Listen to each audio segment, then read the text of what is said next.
WHO के एक report के according globally more than 264 million मतलब 26.4 करोड़ लोग डिप्रेशन से सफ़र करते हैं और वर्ल्ड वाइड ये एक बहुत बड़ी समस्या है।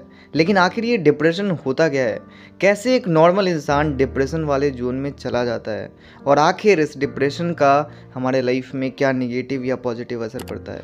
आज के इस वीडियो में हम इन्हीं कुछ सवालों का जवाब ढूंढने की कोशिश करेंगे। So if you are interested watch till end and if you are not interested you can skip this video. तो बेसिकली डिप्रेशन एक प्रकार का मेंटल डिसऑर्डर है। डिसऑर्डर का मतलब होता है एक ऐसी एक्टिविटी जो अनयूजुअल हो, जिसकी वजह से हम अनकंफर्टेबल हो और उस अनकंफर्टेबिलिटी की वजह से हम एबनॉर्मल बिहेव करें। डिप्रेशन एक प्रकार का इमोशन है, एक ऐसा निगेटिव इमोशन जो एक्सट्रीम लेवल ऑफ सैडनेस के बाद मेंटल इलनेस में कन्वर्ट हो जाता है। डिप्रेशन एक बहुत ही सीरियस प्रॉब्लम है जिसकी वजह से आप अपने लाइफ के जॉय और प्लेजर वाले मोमेंट को एंजॉय करने के बजाय बहुत ज़्यादा सोचते हो और ऐसी फालतू चीज़ें सोचते हो जो कोई सेंस नहीं बनाता।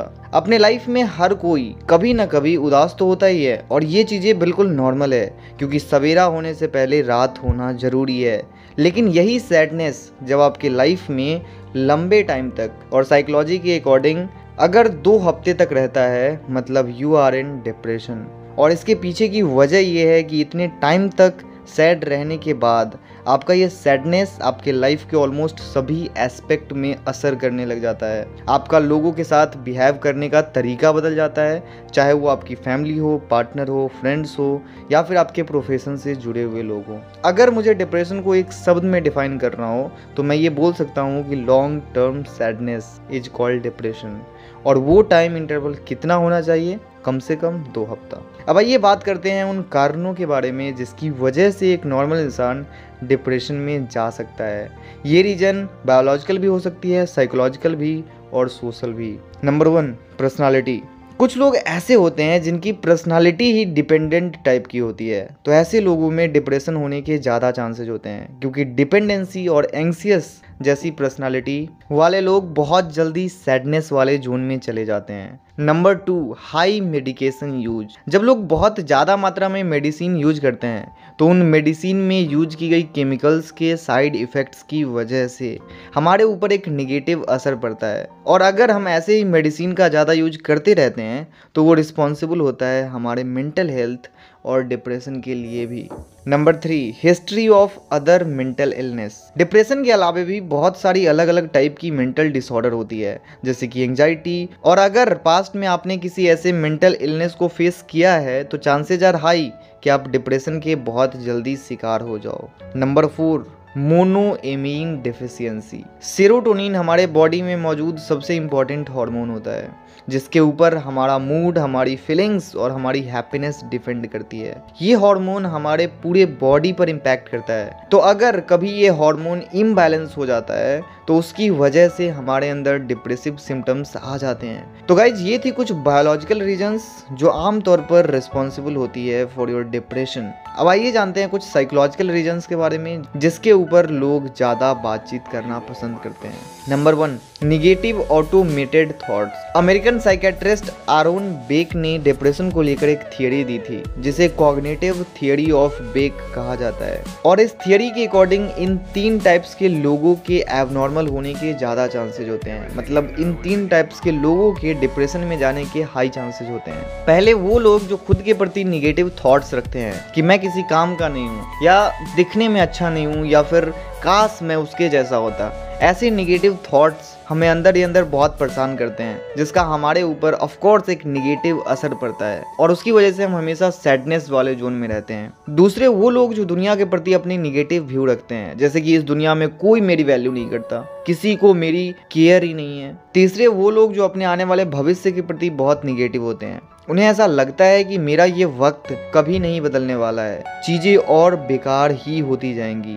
वक्त की एक खासियत होती है मेरे दोस्त, चाहे वो अच्छा हो या बुरा, गुजर जाता है। Number 2, life events. जब कोई किसी एग्जाम में फेल हो जाता है, किसी का ब्रेकअप हो जाता है या फिर किसी के भी लाइफ में जब कोई ऐसा इवेंट आता है जिसकी वजह से वो इंसान बिल्कुल अंदर से टूट जाता है, ऐसे कंडीशन में वो इंसान काफ़ी लंबे वक्त के लिए सैडनेस वाले जोन में चला जाता है। और लॉन्ग टर्म सैडनेस मतलब डिप्रेशन। और यार इस चीज़ पर तो किसी का कंट्रोल भी नहीं हो सकता है ना। आप कैसे आपके लाइफ में होने वाले उन इवेंट्स को रोक पाओगे जो आपको हर्ट करने वाले होंगे। Number 3, lack of education. Psychology के अकॉर्डिंग एजुकेशन की कमी भी एक बड़ी वजह हो सकती है बिहाइंड डिप्रेशन, और especially the education about mental health. और बहुत हद तक ये बात सच भी है कि जब आप इसके पीछे के फिनोमेना को समझ जाते हो तो फिर भी डिप्रेशन में तो आप जा ही सकते हो, लेकिन उसके बाद का जो एक्सट्रीम निगेटिव एक्शन होता है जैसे कि सुसाइड या किसी और प्रकार का वायलेंस करना, वो आपके लिए काफ़ी डिफिकल्ट हो जाता है, क्योंकि आप ये समझ जाते हो कि it's not you, it's biology, it's psychology, right. और बिल्कुल आगे आने वाली कुछ वीडियोज में मैं आपके डिप्रेशन के लक्षण के बारे में बताऊंगा, उनके सॉल्यूशंस के बारे में बताऊंगा, ताकि आप चीज़ों को अच्छे तरीके से समझ सको और जब भी आपके लाइफ में ऐसी सिचुएशन आए तो आप उससे डील कर सको। बायोलॉजी और साइकोलॉजी के अलावे कुछ सोशल रीजंस भी होते हैं डिप्रेशन की, जैसे कि बहुत सारे ऐसे लोग होते हैं जिन्हें समाज के द्वारा ट्रिगर किया जाता है, बेसिकली उसे समाज के द्वारा सपोर्ट नहीं किया जाता है, तो ऐसे कंडीशन में भी लोग डिप्रेशन में जा सकते हैं। इसके अलावे पुअर इकोनॉमिक कंडीशन भी एक वजह हो सकती है जिसकी वजह से लोग हमेशा उदास रह सकते हैं, और यही उदासी बाद में डिप्रेशन में तब्दील हो जाती है। तो गाइज ये थी कुछ वजहें जिसकी वजह से लोग डिप्रेशन में जाते हैं या डिप्रेशन में जा सकते हैं। यहाँ पर आपके लिए समझने वाली बात यह है कि ये सारी प्रॉब्लम्स जिसके बारे में मैंने डिस्कस किया, वो प्रॉब्लम्स आपके हाथ में नहीं है। आप उन प्रॉब्लम्स को आने से रोक नहीं सकते हो। आप सिर्फ उन प्रॉब्लम को समझकर कि हाँ यार ये प्रॉब्लम मेरी लाइफ में है और इस वजह से मेरे मेंटल हेल्थ पर असर पड़ रहा है, उन्हें सॉल्व कर सकते हो। लेकिन आखिर आपको पता कैसे चलेगा कि आप डिप्रेशन में हो या नहीं? तो बिल्कुल इसी टॉपिक के ऊपर मेरी नेक्स्ट वीडियो 25 जून 2021 को आने वाली है। अगर आप ये वीडियो इस डेट के बाद देख रहे हो तो आपको उस वीडियो का लिंक नीचे डिस्क्रिप्शन में मिल जाएगा। Who gets depressed? Everybody. Everybody's vulnerable. If you are capable of moods, you're capable of mood disorders. Beyond this day, the only thing that I do is I dream, but I dream only of happiness, nothing else. शुक्रिया guys आप सभी का इस video को देखने के लिए। जय हिंद।